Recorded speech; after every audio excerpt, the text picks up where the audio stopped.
I drew a good picture today. You want to see? I asked. I heard that if you cut off a chicken's head, it'll keep running. That true? Asked Uncle Morris, chewing on a cigarette. Why are you asking me? And anyways, what does that have to do with art? Know it or not? I don't. It's true. What's the point of this? The point of it is because I'm trying to tell you that silly pictures don't matter. Silly pictures won't make you a living. Artists make money. Not with silly pictures. Not with silly childish pictures. I'm not a grown-up yet. I'll get better as I grow. Anyways, you haven't even seen the picture. It of a chicken? No. It of a cow? Stop playing around, Uncle Morris. I ain't playing, Robin. Then what are you doing? I'm here to take care of you. You know that, Robin. Your parents said if something ever happened to them, I gotta take care of you. Something happened. You've been on this farm for months, and you still don't understand that you gotta be a farmer. Everything else, too dangerous. I want to keep an eye on you. I don't want you to die like your parents did. I'm not going to. How do you know? I just do. Drawing isn't dangerous. Loving doing what you love to do isn't dangerous. Robin, let me tell you a story about your parents. I don't want to hear it. Have it your way.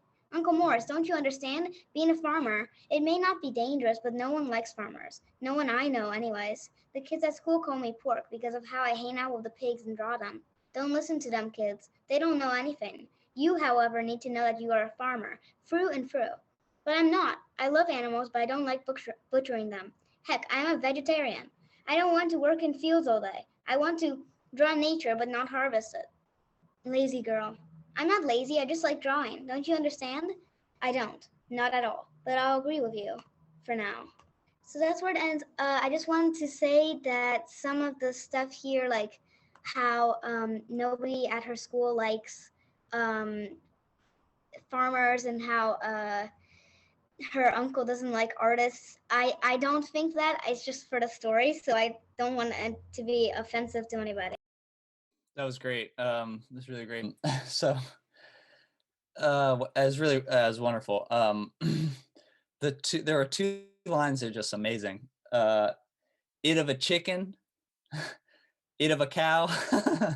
Amazing. It's outstanding dialogue because it's not just that. So yeah, you want your dialogue to be realistic, but you don't want it to be too realistic, because dialogue that's too realistic can converge on boring. Because if you just go to a restaurant or a cafe and listen to ordinary people talking to each other, it's very seldom interesting to listen to, and it's full of ums and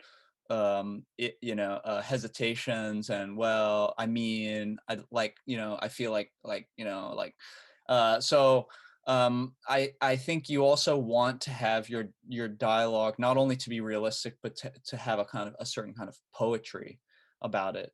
And the lines "it of a chicken, it of a cow" absolutely achieves both the kind of sense of realism and also the strange kind of music, this writerly music that was really impressive, I thought. The dialogue is impressive. It's impressive for the reasons that Anya and Madeline have already mentioned. It's impressive because it's not only realistic, it's also poetic. But I also wanted to say that the topic of conversation is pretty interesting, I think, and also very serious. So even though the dialogue, it has a kind of lightness about it. We were talking about lightness last week. It has a kind of lightness about it. There's definitely a casual rapport between the characters involved. But the topic of conversation is also a major, serious philosophical question, which is the value of art, the value of pursuing what one loves, especially in the face of something as practical and necessary as farming. So to juxtapose a farmer with a would-be artist is it's very interesting.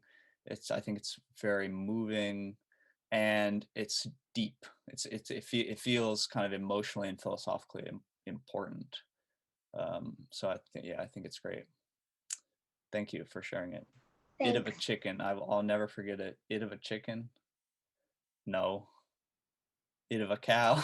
And of course he's asking, is it of a chicken or a cow, because he's surrounded by farm animals, and because presumably she's been drawing animals, which we do find out later. Well, I mean, just one more thing before I finish.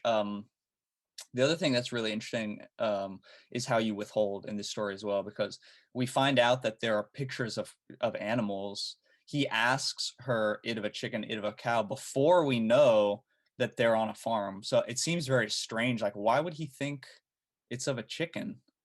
Or why would he think it's of a cow? And then we realize later that they're on a farm. So there's a kind of weird, almost disorientation that we feel as readers, that's kind of exhilarating, I think. It's great.